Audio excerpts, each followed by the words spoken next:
I have my practice piece here today, and I'm going to do some machine embroidery.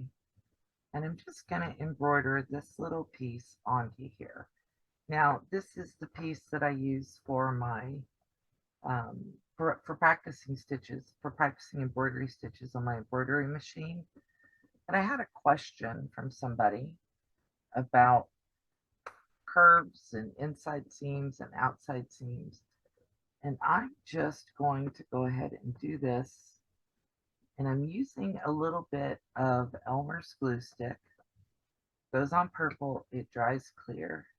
And I'm just going to use that Elmer's glue stick to stick my fabric down.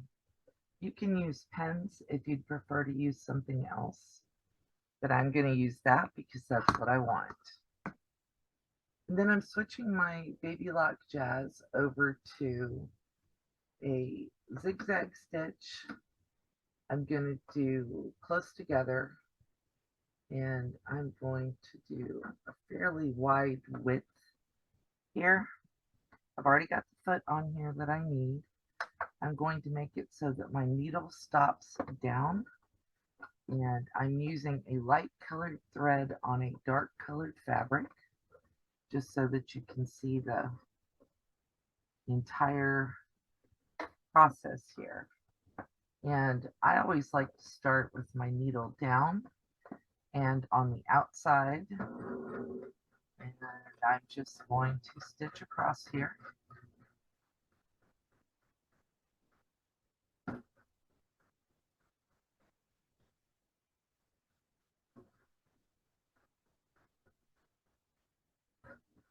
When I get close to my end, I'm going to make sure that I stop so that my needle is on the outside because this is an outside curve corner. And then I'm going to turn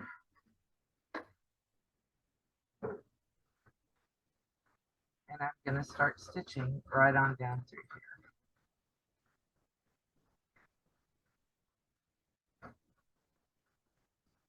My stitch is way over exaggerated for what I need.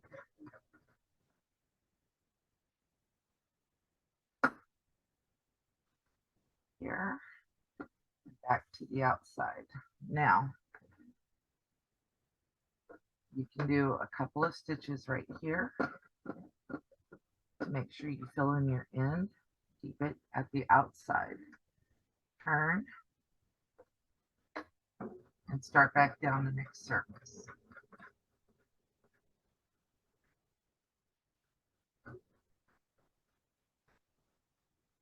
When you get to this inside corner, you want to stop your needle on the inside, okay?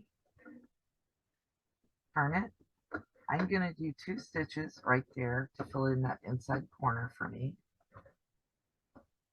Still stopping my needle on the inside. And then I'm going to turn and I'm going to come back up through here.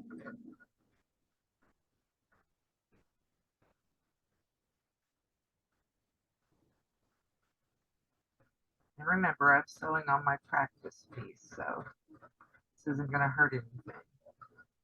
Stop on the outside, lift. I'm going to do 2 stitches. Maybe only one on that one because it doesn't need to.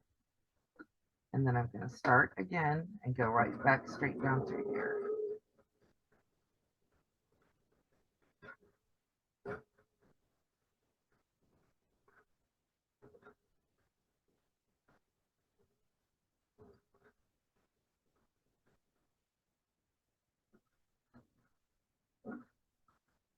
And I'm going to stop on the outside, lift my stitch, and then cut my thread.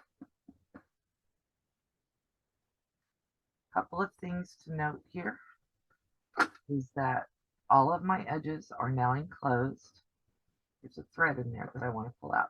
But I did use stabilizer on this because I didn't want it to pucker. If you did this just the fabric and the embroidery fabric, it might pucker around the edges for you. But with my stabilizer under there, there's no puckering. Everything lays flat.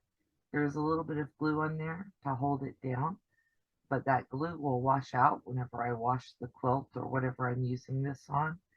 And you can make this stitch width as wide or as narrow as you like. And you can even do it closer together than I did to get a satin stitch on your machine. But I wanted you to be able to see very clearly all of the stitches here. Thank you for watching.